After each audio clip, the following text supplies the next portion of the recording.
साथियों, अंधभक्तों की मौसी बोली कि दिल्ली तेरे बाप की है क्या, जो तू यहाँ मुख्यमंत्री बनकर बैठा है।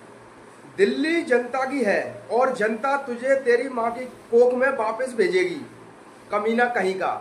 ये शब्द दिल्ली के मुख्यमंत्री सीएम यानी कि लेडी सीएम रेखा गुप्ता के हैं।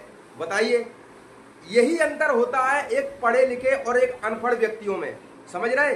जो केजरीवाल आईआईटी की पढ़ाई करने के बाद यूपीएससी में नौकरी कर रहे थे, उन्होंने नौकरी छोड़कर और झुग्गियों में रहकर पार्टी बनाकर झुग्गियों में रहकर अपनी पार्टी को उस मुकाम तक पहुंचाया। फिर वो दिल्ली के सीएम बने और बीजेपी सरकार के आते ही पूरी दिल्ली को तहस नहस कर दिया। लोगों की झुग्गी झोपड़ियां तोड़ दी, झांसा दिया कि जहां झुग्गी वहीं मकान। वादा किया कि गरीबों को हर सुविधा मिलेगी, शिक्षा फ्री होगी, बिजली फ्री होगी। लेकिन गरीब किस तरीके से दिल्ली के अंदर जी रहा है ये किसी से छुपा हुआ नहीं है। प्रतिदिन हर किसी की झुग्गियां टूट रही हैं, प्रतिदिन हर किसी के मकान तोड़े जा रहे हैं। अथॉरिटी वालों को, वेंडर लोगों को वो जमीनें बेची जा रही हैं और गरीबों को वहां से निकाल निकाल कर भगाया जा रहा है। ये लोग प्रॉपर्टी डीलर बन चुके हैं। ये बीजेपी वाले एक तरीके के प्रॉपर्टी डीलरगिरी निभा रहे हैं।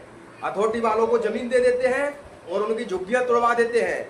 बताइए, जब सरकार गरीब बनाता है, जब सरकार आम आदमी बनाता है, तो सरकारी जमीन पर रहने का अधिकार भी तो आम आदमी का ही होता है। अब ये कहां तक सही है जो रेखा गुप्ता ने बोला है? अब दिल्ली के पूर्व सीएम अरविंद केजरीवाल जी ने बोला था, दिल्ली की मुख्यमंत्री रेखा गुप्ता पर हुआ हमला बेहद निंदनीय है। मुझे विश्वास है कि दिल्ली पुलिस उचित कार्रवाई करेगी। आशा है कि मुख्यमंत्री पूरी तरह सुरक्षित हैं, स्वस्थ हैं। यह दिल्ली के अरविंद केजरीवाल पूर्व सीएम ने बोला था। लेकिन प्रेजेंट में उन्होंने कमेंट में उसी में रिप्लाई देते हुए बोला है रेखा गुप्ता ने कि दिल्ली तेरे बाप की है क्या।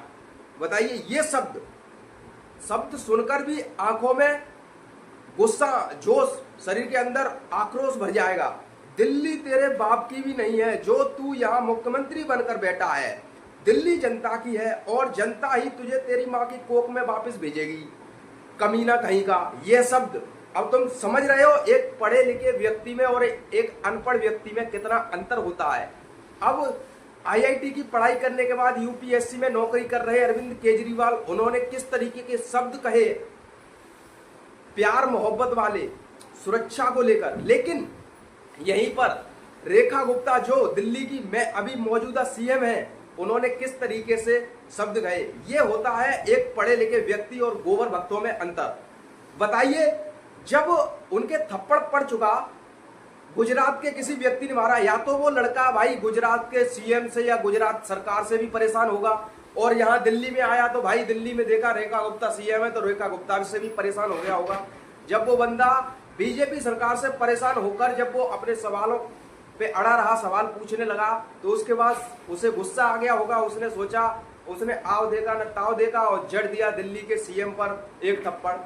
तो आप लोग बताइए, क्या थप्पड़ मारना उचित था या गलत था? देखो, घटना तो निंदनीय है, किसी भी सीएम पर थप्पड़ नहीं मारना चाहिए। लेकिन जिस तरीके के रेखा गुप्ता के बोल हैं, जिस तरीके से उन्होंने लिखा है, उस तरीके से मुझे लगता है थप्पड़ सही पड़ा, कसम से। भाई, भारत के इतिहास में ऐसा पहली बार हुआ, पहली बार नहीं दूसरी बार हुआ। एक तो कंगना रणावत के वहां पर प्लेटफॉर्म पर जो सीआरपीएस की जवान ने, लेडी सीआरपीएस की जवान थी, कमांडो थी, उसने 4-3 थप्पड़ दिया कंगना रणावत के, उसका नशा उचका दिया। वो भी अंधभक्तों वाली बातें करती थी। 2014 में, कहने का मतलब 2014 में भारत आजाद हुआ।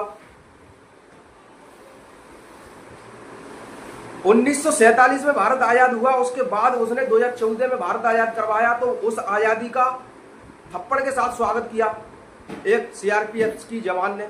लेकिन यहीं दिल्ली के अंदर ये सब, और दिल्ली की सीएम मौजूदा सरकार इस तरीके की बयानबाजी करती है, इस तरीके से टिप्पणियां लिखती हैं, इस तरीके की पोस्टें करती हैं। तो यहाँ ये कहां तक उचित है, कहां तक सही है?